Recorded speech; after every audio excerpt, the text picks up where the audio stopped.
Good afternoon, everybody. I hope you're all doing really well. Thank you for joining us. Hopefully you've managed to have some lunch and you're all settled down. As you can see, today's webinar is our diversity and inclusion in cyber, and we're focusing on can we have or balance at all. So really interested to see the discussion come to life later on. But before we make a start, I'm just going to run through our house rules. For any CISEC members, I'm sure you've seen this lots of times, but warm welcome to anybody who isn't a CISEC member. If you'd like to find out any more information on membership or anything at all, please do head over to our website, or you can email us at support@cisec.org. The email is there on the screen. As it says there, you will be muted for today's webinar, but please don't be discouraged to engage with us in the chat. We want to keep this as much of an open forum, lots of discussion and chat going on, so please do engage with us. I know that this is obviously on a specific topic that you might want to ask questions anonymously, so if you want to do that, then you can. It's very much a safe space. Please feel free to do whatever's most comfortable for yourself. And as I say, if you have any problems at all, please do let us know, and we'll be able to help you with anything going on there. So for anyone who's joined us a little bit late, this webinar is going to be on can we have or balance at all? We've got two wonderful speakers here today. Our moderator for today's session is Nina Payne, who is one of our very own board members at CISEC. Just for a bit of background, Nina is currently Standard Chartered's global head and heads up cyber stakeholder and government engagement. So I'll hand over to Nina, who will introduce our speaker for this afternoon. Thanks very much, Sophie, and welcome everybody. It's lovely to see you on the call, whether that be live or whether that be watching the recording of this session. We've got Sam Finan on today, and Sam's actually one of my colleagues in the leadership team at Standard Chartered in the second line of defence, looking at the oversight of information and cybersecurity at Standard Chartered. So it's an absolute delight for me to say hello to Sam, because I'll just tell you now, we often hear this absolute fallacy of women leaders often not being very supportive to other women. I can say hand on heart that that is the furthest thing that I've heard from the truth at Standard Chartered. I arrived and Sam really did sort of warmly embrace me, if that's not too graphic a term, everybody. She welcomed me. She's always extremely encouraging of all talent, incredibly inclusive, and she does a great deal of coaching and developing junior members of our team, both internally and externally, because she is focused on helping people achieve their potential. In terms of experience, Sam has, and it's hard to believe when you see her, 25 years of managing ICS risk. She has held both regional and global roles in multinational organizations around the world, but currently she is our global head of information and cybersecurity risk frameworks and policy. That's almost as long a title as my new title. And she's run a great variety of critical ICS teams, including policy, awareness, security operations, and identity and access management teams. So from a strategic perspective to a tactical perspective, Sam has a great breadth and depth of experience. She's, as I said, extremely respected in our community, committed to development of all individuals, and that hence is taking the time out of her very hectic day to come and speak to us today. And she's very adaptable. You know, we get thrown, as we know, all of us cyber professionals get thrown all sorts of things in our world. And Sam is a great exemplar of that adaptability that we all try and show every day. So I will stop there. We've got a great session today and hand over very, very shortly to Sam. But I will finish with a question for you all, please. And there will be a poll that Sophie's kindly going to put up. And the question is, do you think we can have or balance it all? So I'll pause there whilst everybody does the poll, and I will hand over with great pleasure to Sam. Thank you, Sam. Wonderful. Thank you very much, Nina, for that wonderful introduction. Very articulate as always. Yeah, so I was asked today to talk about my perspective as a senior woman leader in cyber. I'll discuss the experiences I've had along the way and whether being a woman might have affected some of those experiences. Men are obviously more than welcome to join in, and there are maybe men on the call today. And I hope that such a female perspective will be useful either way. And I'm not sure, I am sure actually, a lot of what I'm going to talk about is relevant to all people, regardless of their gender. So the topic for today is, can you have or balance it all? I think it's a pretty open-ended question. So before I go any further, I'd like to have a little look and see what people are saying in the chat. I think we're kind of waiting there. Now that's interesting, isn't it? So when I look at the poll, 25% of you say, yes, it is possible. 50% say, no, it's not. And 25% say maybe. So I think that's a pretty accurate reflection of how most people think about this. So if I could move on to the next slide, please, Sophie. Yeah, so it is a challenging question to answer. So I've really hedged my bets here. But from my perspective, the answer is yes and no. So we all have different situations. We come from different environments. You know, some of us have 1 child, 2, 3, or 4 children. Some of us have husbands or wives. Some of us are single. Some of us have children and husbands out or wives, but might as well be single parents. You know, from a schooling perspective, some come from state or private schools that aren't necessarily set up for working parents. So timings, you know, for drop off and pick up might not actually work for some people here. And then some have grandparents or childcare even. So, you know, I think it's fairly obvious really that because we have so many combinations that no one size fits all. And as such, I propose that the answer is yes and no, depending on your own unique circumstances. And given this disparity, I would suggest that we shouldn't judge ourselves against other women or indeed men, but against what we individually think we can be. I spent a lot of my career judging myself against my peers, against the women and men that I interacted with, and it didn't bring me much happiness, to be honest. And I don't think it's actually necessary at all. So what does that look like? Again, I think we all define that differently. And this is, to me, is step one, sort of defining what does having it all actually mean to you. Again, you know, we have this idea that you should rise through the ranks at work. You know, that doesn't suit everybody. Not everybody wants to manage people, for example. Some people would rather just sit and look at a screen and do some technical work. So, you know, I think really defining what makes you happy as an individual, given your environment, your circumstances, your personality, is really key as step number one.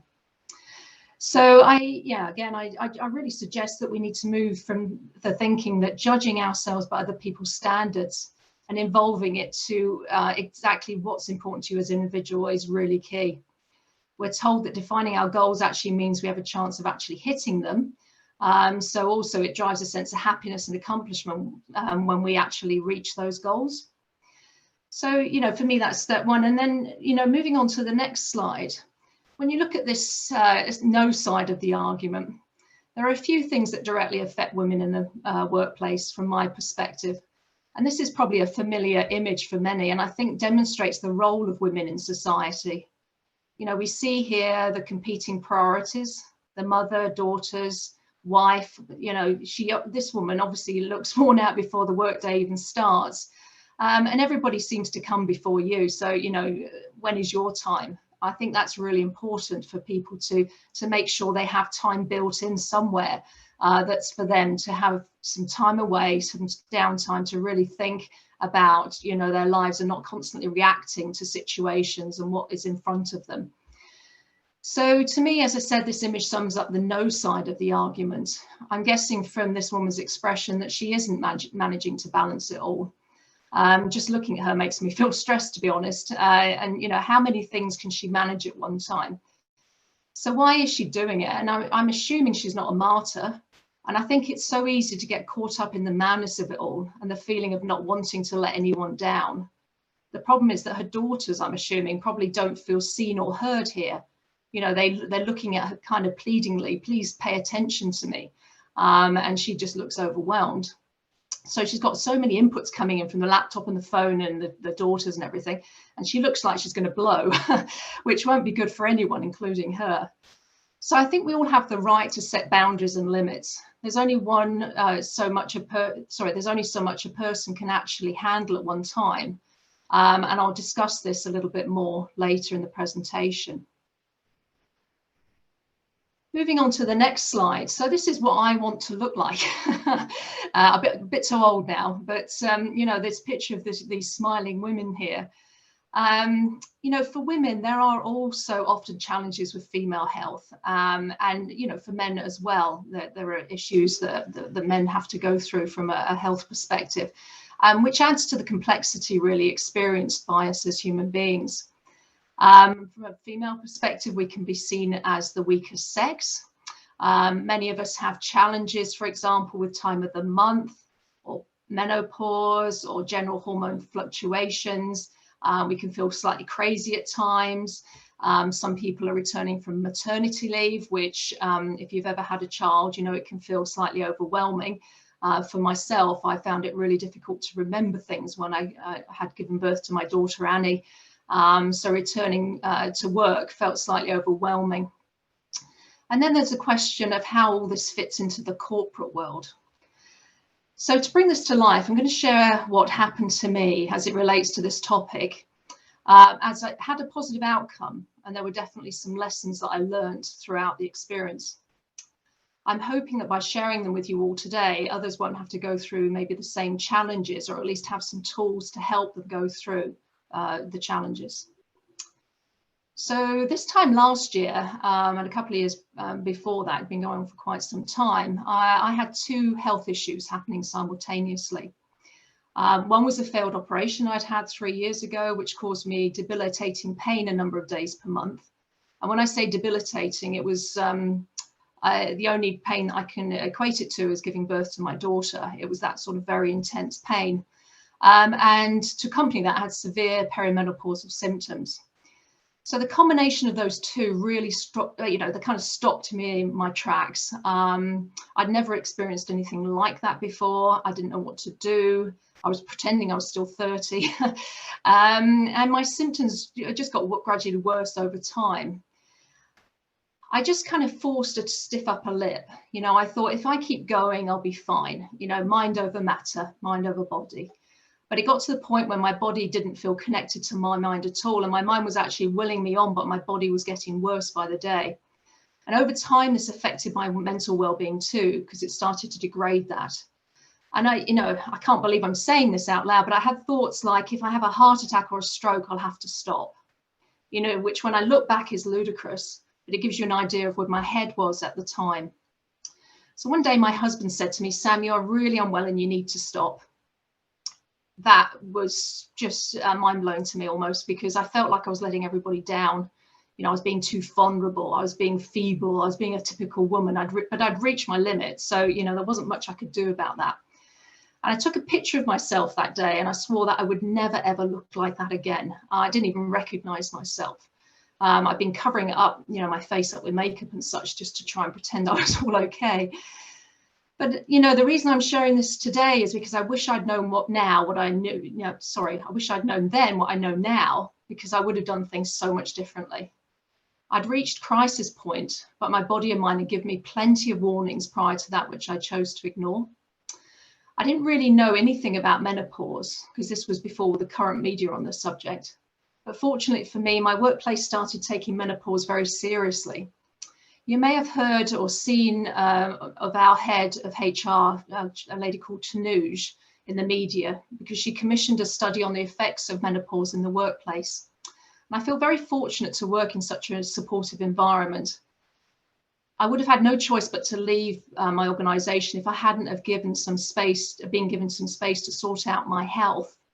You know, I literally was at my wit's end with it. So I sit here now and I ask, what on earth was I playing at then? You know, why did I ignore what was going on with me, thinking the world won't be able to continue, or indeed that I would be letting people down if I took some time out? So one thing I would say, an appeal to people is, please do listen to those messages. If your body and your mind are giving you messages, try not to ignore them. I wish I'd addressed them and not just left them to get to that sort of crisis point. I think there's something that happens to many of us as we age, and we think we can keep going at the same pace as we did when I mentioned earlier in our 30s. Having reached the proverbial bottom, I decided to get to the root of my issues and, if possible, to fix them. There wasn't much I could do about the operation, but I had a lot of success managing the perimenopause and symptoms, and indeed I think they would help anyone. So these are my sort of lists that I can share with you today. And while I know everybody's experience is different, there are a number of things in this list that could potentially help people if they're going through something similar. So the kind of two buckets. The first is I call support. So I had support from my boss, my team. You know, Nina was incredibly supportive, family and friends. And they really listened to me, which helped me make sense of what was going on. My female friends and I talk about it now, and it's all very supportive and normalizing. And I think that's one of the things that as women we need to recognize, that when we talk about these things, it starts to normalize them.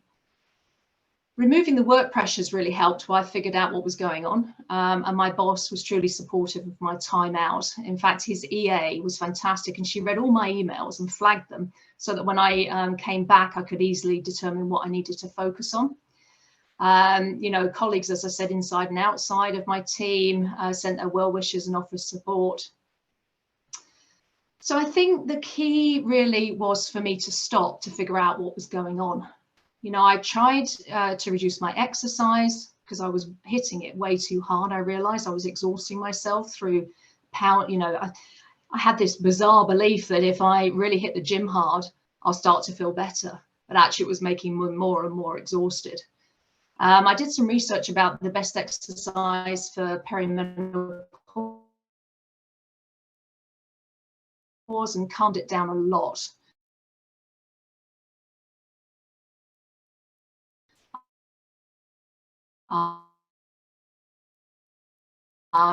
Focusing more on, you know, weights and such. Removed a lot of sugar, most alcohol, and moved, some of you may recognize this, just to keep me going through the day.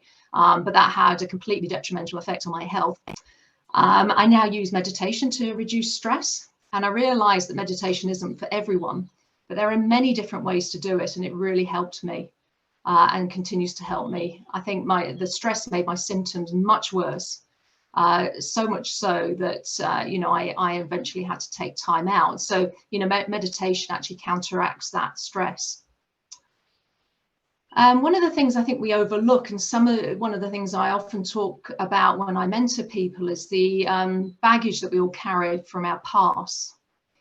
So I found a therapy called motor sensor psychotherapy that really helped delve into those subconscious voices that you have constantly from your childhood, and also some hypnotherapy and both of those are really helpful tools to address the negative things going on in my head and my subconscious. It helped to replace with more positive and encouraging voices. And you know, that sort of narrative that goes on that you can have just based on the sort of messages you had from your past. And then finally, I got a lot of help from my organization via occupational health. Now, when I was asked to talk to occupational health, I thought, oh God, you know, they're all going to be, they're going to be on the side of my organization. They're not going to listen to me. They're going to judge me. Nothing like that. They were incredibly helpful. You know, I was teamed up with a doctor who was very empathetic and helped me sort of negotiate my return to work and figure out how to do that. So, you know, this gives you an idea of some of the lifestyle changes and complementary therapies that I used, and taking them one by one was important, because then I could pinpoint really what was actually working, what helped. All of this really helped me, and these days the perimenopausal symptoms are completely gone, which is to me remarkable as I sit here today when I think about what I was feeling last year. I monitor myself a lot to ensure I don't get too stressed or ignore the messages, as I said earlier. So just by doing these things, I moved from looking like a woman on the previous slide to feeling like the women here on this slide. And I really haven't looked back since. So I remember the first time someone suggested I speak about this to others, and I still remember my immediate reaction, which was absolutely no way. The idea felt very uncomfortable. But when you think about the fact that 50% of the population go through menopause, it really helps to make sense of the number of women who leave their careers before they reach senior roles. You know, I would have been one of those women if I hadn't have had the support that I had at work and at home. And also because of the normalizing conversations that started to happen when I started to come back to work around menopause. So the idea of doing my role did feel, you know, overwhelming to me then, but, you know, now I feel completely normal. I feel very energized by what I do at work, and, you know, I don't feel incapable like I did before. So I think you can have it I think you can have it and balance it all these days. You know, if you kind of consider what it is that you need to make it work. Again, going back to the original step was, you know, what is it that you actually want to achieve? So if we move on to the next slide. So I think in addition to female health, there are some pretty unhelpful stereotypes out there. You know, you often hear the things, words like it's a man's world, you know, agreeable, hardworking and conscientious equals weak. You know, being strong and vocal is equated to disagreeable or big-headed. Bossy is an adjective that is often sort of applied to girls or women, which is, you know, rather unfortunate.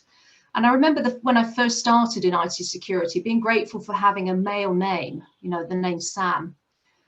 People used to meet me for the first time and be surprised I was female. This was pre-VC, of course, 25 years ago. But it also helps that I'm 6 foot tall in heels and always had a red power suit. So, you know, I'd rock up to the meetings, you know, stand really tall, looking down on most of my male colleagues, you know, happening to be so tall as a female. And I would regularly attend meetings where I was the only female. So, you know, that gives you an idea of where it was 25 years ago. And for me, this is, it's encouraging to see how far we've gone. So a lot has changed since then, obviously, which demonstrates a really positive move forward. But I do recognise there's still a long way to go. I have access to an anonymous poll that revealed that women are generally unhappy with the status quo and do not see the progress being made in a way that is meaningful for them.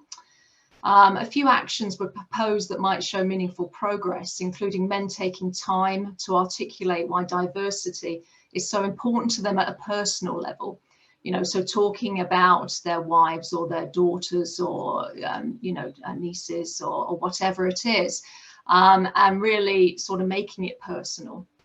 There's another, you know, obvious thing that we can ask for, seeing more women in the top echelons of organisations. And I think that's very well understood now that organisations want more of diversity across those top tiers. And then having initiatives which make women, senior women, more visible, you know, speaking engagements. And we're definitely seeing more of those these days. I'm being asked to speak on menopause, for example, in my organisation. You know, that wouldn't have happened this time last year, I don't think. And then women tend to watch high-profile females to see what choices they make in their careers, you know, and they're very conscious of exits and transfers in particular. You know, why did they exit? Is it, you know, I think people make up their own stories, don't they, about what's happened, and these stories tend to be negative in the main. So yeah, and then one other thing that was raised in this poll as a bucket was bad things still happen.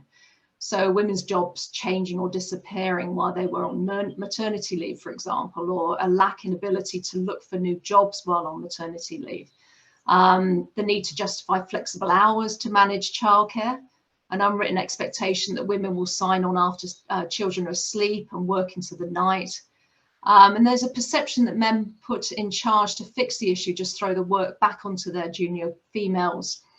Examples where issues and concerns around behaviour and lack of progress have been raised, but they're not being dealt with. And some of the responses are, what do you expect me to do with this information? It's not like I can fire someone, you know, kind of unhelpful responses. So, you know, what became clear out of this poll was that some strong female leaders have tried to change the culture and are giving up. And the reason I'm mentioning this now is please don't give up. You know, I think collectively we can actually drive this change.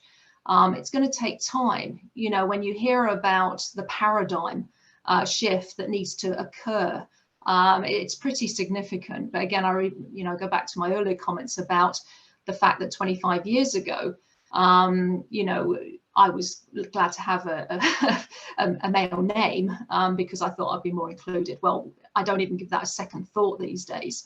You know, I embrace the fact that I'm female. You know, if I need to, I use the name Samantha rather than Sam, just to reinforce that point.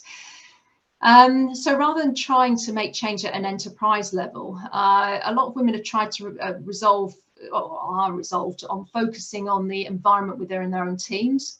But that, again, you know, that can drive change, can't it? You know, and I think that is something actually that, you know, we can encourage. So this could be interpreted as a symptom of women feeling powerless to generate this bigger change. But, you know, again, I really don't think we should give up. I think change is happening. And I think if we all mobilize, we will continue really to make that change at pace. So moving on to the next slide. So if we put all this aside, you know, what do women actually want? Going back to the first sort of thing I mentioned around step one. You know, I gave this some thought. What do I want? You know, what do you want? For me, it was the option to choose. I didn't want stereotypes of health to dictate my career. I've always felt very strongly about that. So you may not want to be a CISO, for example. You know, would that make you happy? Maybe it would, maybe it wouldn't. And I'd also suggest questioning what's driving the desire to do what you're doing, you know, and how will it balance with family life and children?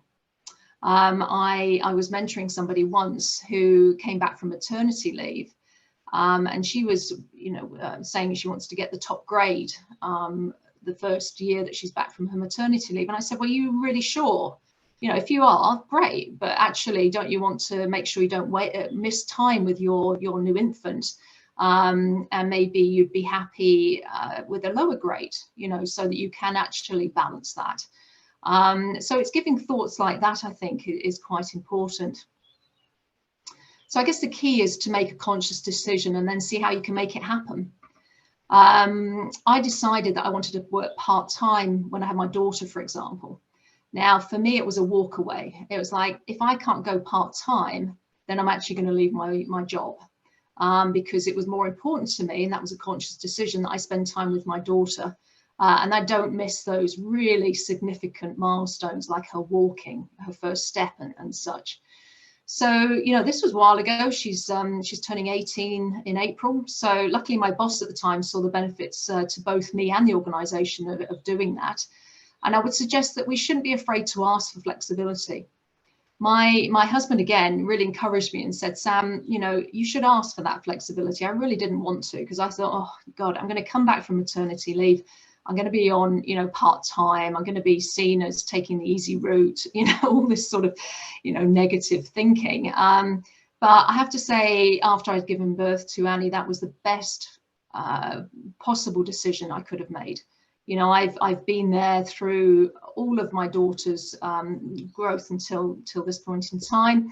And, you know, I've got a notebook of all the amazing things that she's done. And we often look back, you know, when she was younger and she had an imaginary friend and a pet tiger at nursery, you know, and I was there for all of that.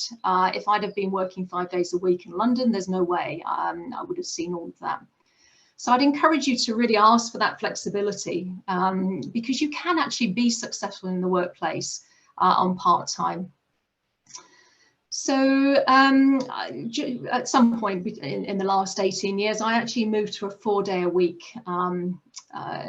full-time, 10 hours a day contract. And again, you know, that was brilliant because I work 4 days a week. I work Monday to Thursday. Sure, I have to log in on weekends sometimes, but I actually have the option, you know, to do that. And it really works for me. I get to rejuvenate, but it also enables me to be an MD. And that was one of the things that when I went part-time, I wasn't sure I'd ever be able to be an MD, because I thought, you know, to be an MD, you have to be available 5 days a week. And, you know, but you can manage it. You can manage your time, your diary, your stakeholders, all of that on 4 days a week if you're disciplined about it. So one of the things I do, you know, to make sure I can actually operate as an MD is I ask my family for support. So I used to do most things around the house, and now I don't. And my husband, who also runs, you know, a very successful business himself, encourages me not to be a martyr. And that's something, you know, I think historically I've tried to be, you know, somebody who can do it all. And that really helps and reminds me when I'm on a mission to cook, clean, look after the kids and such. So this is another sort of key item for me, is having a partner who is a supporter and not a detractor, if you want to move up the organisation especially, but in general life as well. So moving on to the next slide. So how can we ensure that change continues to happen? I mean, I've mentioned quite a number of things here already, but I think normalising the conversation and addressing these issues head on really helps, no matter what it is, whether you're a man or you're a woman. That's one of the reasons why I'm here today. You know, let's talk about this. You know, I as I said earlier, I didn't really want to talk about these things because it made me feel like I sounded weak.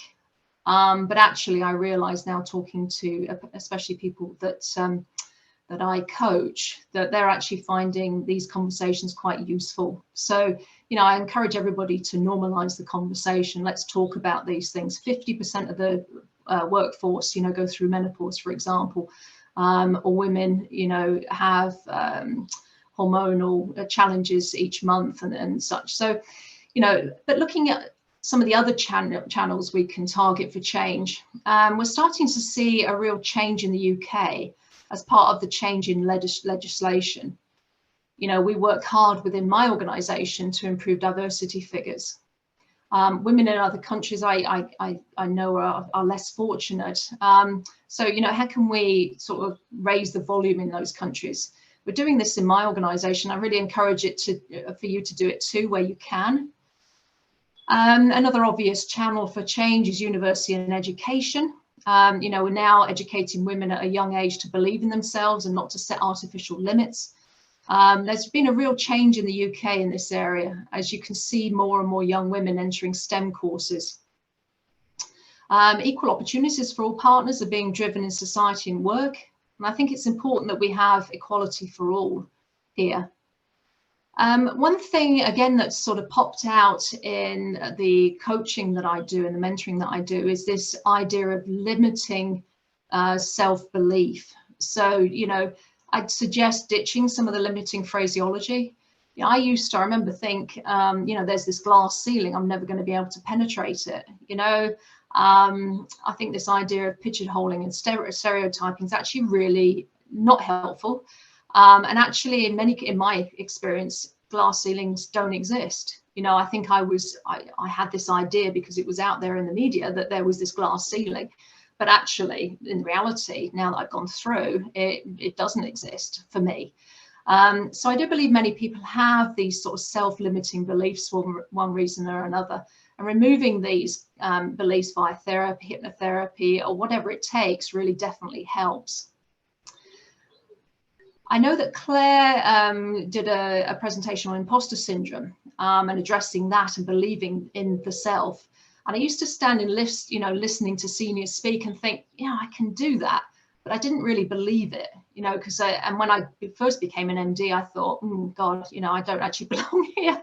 I had some severe imposter syndrome. So, you know, I think there's some fantastic points that Claire makes in her presentation. And if you haven't watched it, I definitely encourage you to do so. And then changing the obsession from time spent at work to really a focus on outcomes helps. You know, what is it that you're trying to achieve, not how long you spend at work. And then picking the right partner, both at work and at home. Choosing the right company, you know, consider pairing up with someone at work who has complementary strengths, especially if you come back potentially from maternity leave, or, you know, you have a challenge with childcare. You know, working with somebody at work, you know, that job share idea, I've seen that work very well. I think we need to remove the stereotype of house husband as well, and home support, you know. Yeah, I don't think it benefits anybody. Again, you know, it's an individual choice, isn't it? If somebody, if they're a husband, wants to stay at home looking after the house and the children, then there's just as much value there as somebody going out to work. So, you know, removing that stereotype, I think, is critical. And then encouraging sort of working fathers and men to proactively advocate too. We within my organisation have some really strong male leaders in this space who are proactively advocating this change, and it's really encouraging to see. And I think, you know, as women, we should meet them halfway and make sure that, you know, we're having that collective discussion and figuring out, you know, how do they feel about all this as well, because, you know, they're used to working in a certain paradigm and with a certain dynamic, and, you know, we're suggesting that that's changed. So that's going to have an effect, isn't it, on our fellow colleagues. So I think we need to really empower society to maximise its potential for all. You know, a number of years ago, I was told I couldn't hire someone because they were deemed too old. At the time. Now he's actually still working and providing amazing expertise and insight, and, you know, we could have lost all of that potential, and yeah, I found it quite disturbing actually when I was told I wouldn't be able to do that because of age, and, you know, Force the Issue was successful with that. So I think, you know, the story there is, or, you know, the finding there is, do challenge if you hit up against you know, such blocks. So just to finish then, the next slide, I think, you know, there are a number of tactics for balancing it all. Choosing the right partner, get the kids to help out around the house, you know, they benefit from your monthly paycheck, and it sets them up for a future to understand they have responsibilities too. Choosing the right firm, you know, ask questions on D&I interview, check their websites, etc. And communicate what you really need to your boss, explain your position with facts, suggest some solutions. You'd like mine, you know, full-time over 4 days a week as an example. You know, talk about female challenges, normalize that discussion, and take time to look after yourself. We're all often put at the end of the list, aren't we? You know, after work, after children, after partners and such, you know. Stop when you've had enough. You know, you do have a right to take some time out. Exercise, but not to exhaustion, you know, eat well with occasional treats, meditation, you know, all these things are really obvious, but, you know, for whatever reason, I think we get caught up in the momentum of life and some of these things fall off.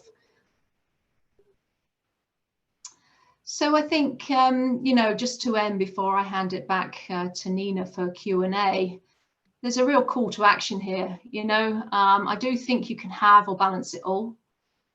Please don't let self-limiting beliefs hold you back. And I really, really appreciate you inviting me and listening to me today. Thanks very much. Back to you, Nina. Thank you very much indeed, Sam, and thank you for sharing so much of your personal story, which I think is very rare for a leader to find the courage to do that. So thank you for that.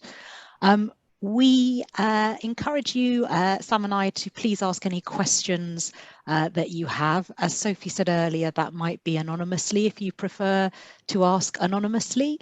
No question is off bounds, so please do pop those in the chat. In the meantime, I will ask a couple of questions that have immediately popped into my mind, if I may, Sam, please. Where you spoke about, obviously, your personal experience, based on that, with hindsight, and I think you spoke about hindsight as well, were there any triggers that you identified that you could share with us all to try and spot in ourselves to prevent a situation getting worse than it needs to be? Yes, definitely. So, you know, I remember working really hard, and then I'd literally at the end of the day just kind of collapse in exhaustion. So I think, you know, that was one thing. If you feel like you can't laugh and you can't have fun, you can't have time out. If you feel like on the weekends all you want to do is sleep, you know, all these things I think are real sort of triggers to indicate that there's an issue that you know you need to sort of address. I think, you know, looking at myself in the mirror without makeup on, that was an obvious clue as well, you know, knowing that that I'd overdone it. So yeah, I think everyone's different, aren't they? But you know, just having that awareness of yourself and realizing what it is, you know, when the things are going wrong, and stopping and really trying to unpick what the causes are, and getting to the bottom of them. Thank you, Sam. I think we have had a question that's come in from a participant as well, and it is an anonymous question. Sam, I'll ask the question to you, please. I've also got something that I'd like to say in answer to this question, having also, it's to do with children and maternity leave.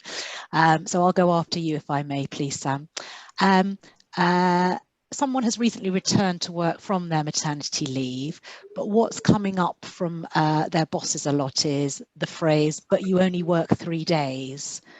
The participants finding this difficult, and it feels like it's holding them back in terms of the conversation about the growth and development in the role and the types of projects that are being allocated to them. Do you have any advice on how to question this in a neutral or indeed positive way? Yeah, so I think I would focus on what are the objectives that this person's trying to achieve, and move the conversation to the amount of time that's being spent at work to, right, what am I, you know, what is it that you want me to achieve? And then coming up with a reasonable way to achieve that on those 3 days of work, 3 days per week. I think the idea of moving it away from that time-based approach to objective-based approach is really important. Yeah, I think it depends, I suppose. If the person wants to stay at the organization, then I would definitely sort of force that issue and try and guide the manager into thinking that way rather than thinking on a time basis way. Thank you very much, Sam. And I think if I would add to the questioner, I've come back from maternity leave in the past and done 3 days, and been really fortunate enough to be sort of quite clear on the parameters of working 3 days, but also being able to get a specific project that was a growth intellectually stimulating project, and it was achievable within 3 days. But equally, because it was so sort of interesting, I tended to end up sort of doing more than that. In that circumstance, I think a useful conversation I was able to have with my very actually supportive line manager, so I think it's a slightly different situation to the one that the questioner's asked. I was able to sort of say, I actually, you know, this project is worth that amount of time in sort of hours, in-person hours.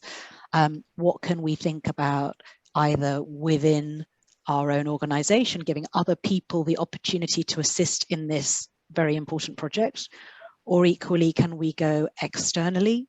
Because it was a sort of wicked problem that actually lots of partners and different agencies needed to work on. So could I go out and get assistance from outside as well and bring that into this very important project? And that just really helped me sort of manage those hours, but I recognize that's a slightly different scenario.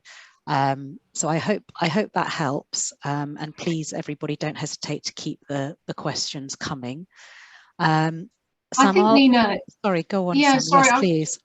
Just another thought on that. I would actually question, you know, you could actually say, look, you know, I've come back, I'm really committed to what I'm doing here. And I'd really rather move away from this discussion around 3 days a week and talk very clearly about, as Nina said, a specific project that I can deliver, which would add this sort of value, or, you know, I want to define my objectives and my goals, which adds this value. And, you know, once you start talking in value terms, I think people start to see you as, okay, this person's really on top of this and knows what they want to achieve. But I think, you know, just quietly and again, normalizing the conversation, quietly saying, you know, I really would like to move away from these comments about me working 3 days a week to a value-based, objective-based conversation. Thank you. Thank you, Sam. I think the other question that I'd like to ask, please, is around, we've spoken about how you asked for support and how you got tremendous support, which is wonderful, Sam.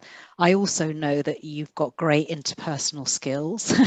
And I'm wondering, perhaps for those of us in the group today who might feel that they're, you know, not so great at having some of these quite personal topics of conversation, that maybe they don't feel entirely comfortable about talking to other people beyond their sort of immediate family about. How did you go about having a constructive conversation and asking for that support? So I wish I could say I did it in a very elegant way, but I basically, you know, at one point I just got on a video conference with my boss and basically broke down. You know, I kind of reached my limit, and as soon as I started talking about it, you know, I started crying, which you know, was very embarrassing, I have to say. But he was very comforting. You know, he said, look, you know, a lot of women, you know, come to me and some of them start crying, so he was quite used to that. But he made me feel really comfortable. But I think, you know, as far as I feel very comfortable talking about it now, as you can tell, I hope. But you know, I talked to close friends, female friends. I went on a number of walks with some very close confidants, and you know, I remember having a discussion with one of my best friends about this and saying, yeah, I really don't want to talk about it. And she said, well, why? You know, why wouldn't you talk about it? And it's true, isn't it? You know, 50% of us, of the population, goes through the menopause. So why wouldn't we talk about it? You know, many people have children. Why wouldn't we talk about it? Why do we feel this need to soften it or dumb it down or pretend it doesn't exist, you know? So what I would encourage people to do is talk about it with confidence first, because then it gets you into the, you know, figuring out how to articulate it to others, whatever your issue happens to be. Thank you, Sam. Please, everybody, keep your questions coming. We've had a lovely response from the questioner who's thanked you very much indeed, Sam, for your answer and said it was really helpful. So thank you for that. Please keep your questions coming, everybody. I'll ask one, Sam, based on, you know, the photograph of the lady who was looking stressed with her 2 little children there and a phone. I mean, I've definitely been that person, Sam. And it's touched a nerve in me, because I also have been that person where, even, bless them, before my children come in, they're almost saying, are you on a call, mummy? And they know it so much that they know that I'm going to say I'm on a call. How have you, with Annie, you know, what steps did you take to, or what tips do you have? Sorry, I'll ask it as a question, Sam. What tips do you have in explaining it to children about, you know, you've done a really demanding role for some time. How have you explained that to Annie in the best possible light for both of you? I think I've just been honest, you know, about it. You know, if I've had a particularly difficult day, I'll say to Annie, look, you know, when she was younger, look, you know, mummy's quite tired, and you know, I've had a difficult day, but I'm so glad to see you. You know, and it's give her a big hug, and it's brilliant. I think, you know, what I tend to do these days is make sure that I don't start meetings before 8 o'clock, which again, this time last year, the idea of that would have been completely foreign to me. So, you know, that I can spend time in the morning with her and we can have a discussion, we can have a bit of breakfast, and, you know, then she goes off to school. So for me, that works. And I had to work hard really to sort of decline 7 o'clock meetings, because I was used to sort of doing them at 6, 7, 8 o'clock, you know, because most of our stakeholders are in sort of, you know, Malaysia or Singapore. So I think, you know, it's about carving out that time, isn't it, that you can spend, which is good time with your child. So if children coming home from school, maybe make sure you finish your calls at, you know, 4 o'clock latest, which actually forced me to be really organized, you know, to make sure that I didn't go beyond that. But it's definitely helped. And I know, you know, I wasn't great at that to start with at all. And Annie would say to me, look, Mum, you know, God, she's tired again, you know. But I think carving that time out, whether it's over breakfast in the morning or, you know, when they get home from school, and then potentially logging on for half an hour, you know, after they've gone to bed, whatever it takes. Again, it's sort of a, you know, whatever works for the individual and the circumstances that they're in. Thank you very much, Sam. And definitely I agree with the sort of just being quite honest about it, because they're astute little souls, aren't they? And they'll see through it if you are tired and you're putting on some sort of faux energy level. So thank you for that. I haven't got any more questions on the chat, so let me finish with one from me. Last opportunity, everybody, if you'd like to ask Sam a question. I'll finish with one from me in terms of materials. Sam, you mentioned a lot of materials out there that are really useful. Are there any that have particularly helped or that you'd recommend to the participants today? Yeah, it really depends what it is that you're trying to accomplish. So the motor sensory psychotherapy is absolutely brilliant. That really, you know, that really helped sort of change the narrative, negative messaging from my past.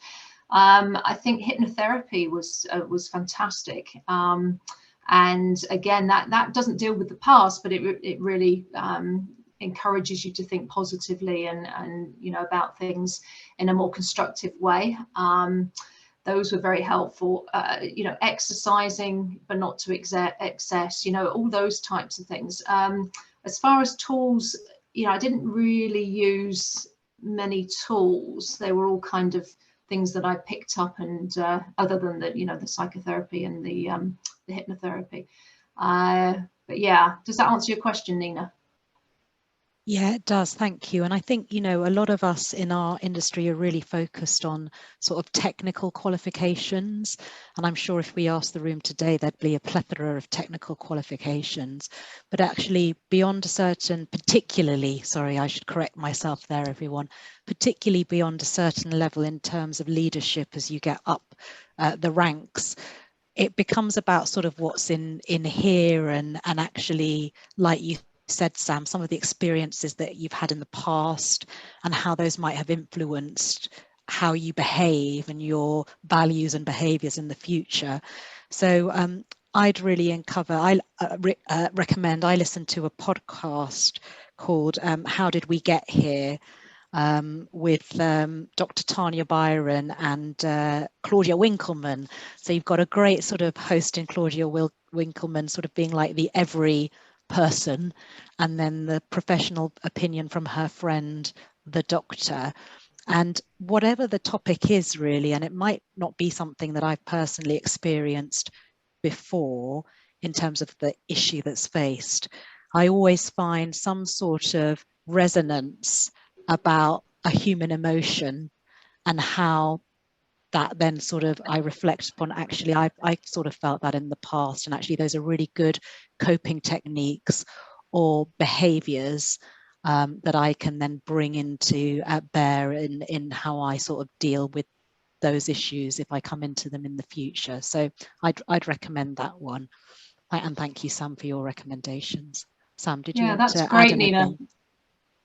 Yeah, no, sorry. I was just going to say, you know, when I first went off on leave, you know, medical leave, I was trying everything to get to the root of the issue. And I was talking to my friend about it, and she said, Sam, how do you know what's going to work if you're trying everything at once? So that's one of the other things I'd suggest is, try one thing at a time. If something's not working, try one thing and then, see if it works. And if it does, great. And then you can then try another thing if you want. But I think sometimes when we're so action oriented, working in the corporate world, we want to get to the root of the issue, fix it and move on. I definitely did.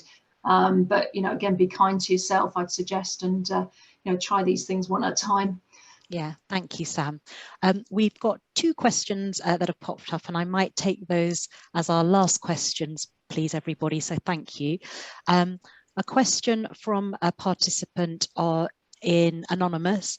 In the run-up to maternity leave, and what a lovely question this is, how can I help my team in handing over my role to them as I go off on maternity leave?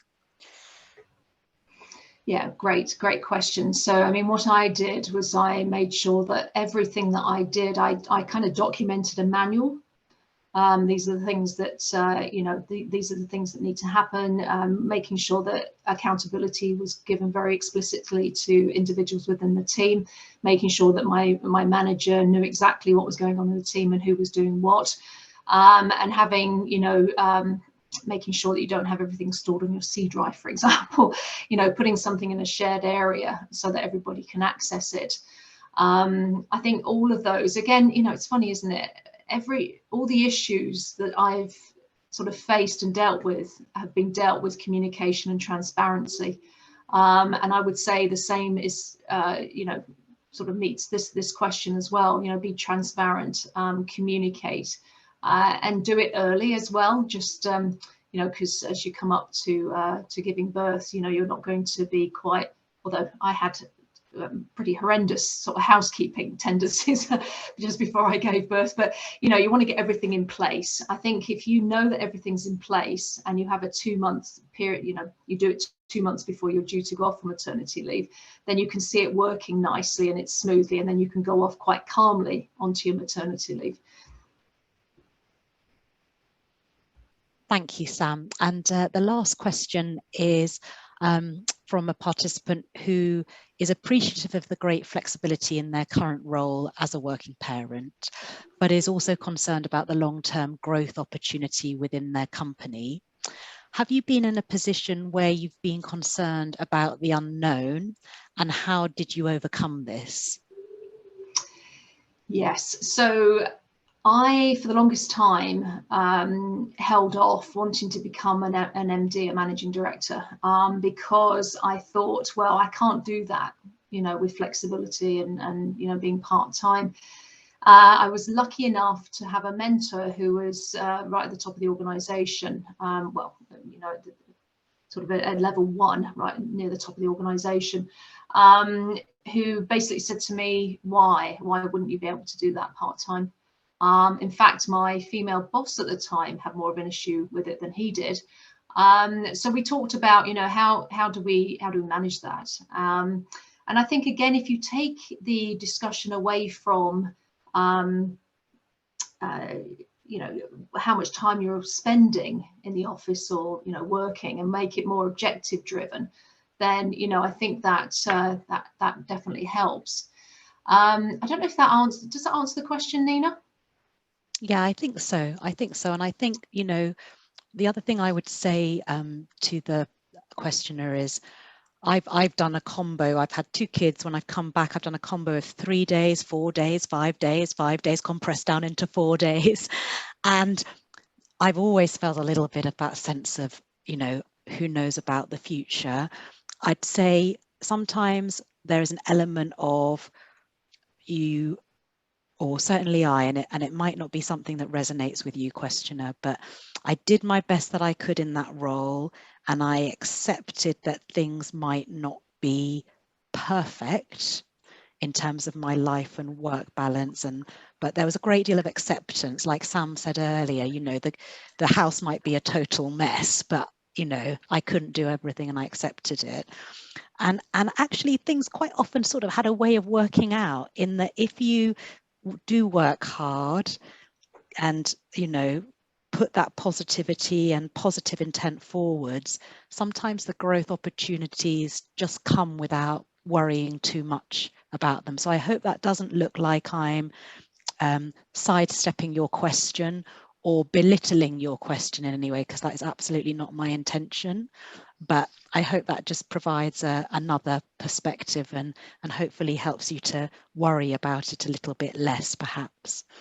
So that is it, everybody. Thank you ever so much for your time. It's wonderful to see a participant had said, not a question, but would just like to say, Sam, what a great talk this is. And it's very refreshing to hear these topics actually discussed in the workplace. And I will end it on that, because I couldn't agree more with the kind individual who said that. So thank you very much, Sam. Thank you, Sophie, for today's organisation. And we hope to see you at the next webinar, everybody. Take care. Thank you. Bye-bye. Thank you. Bye-bye.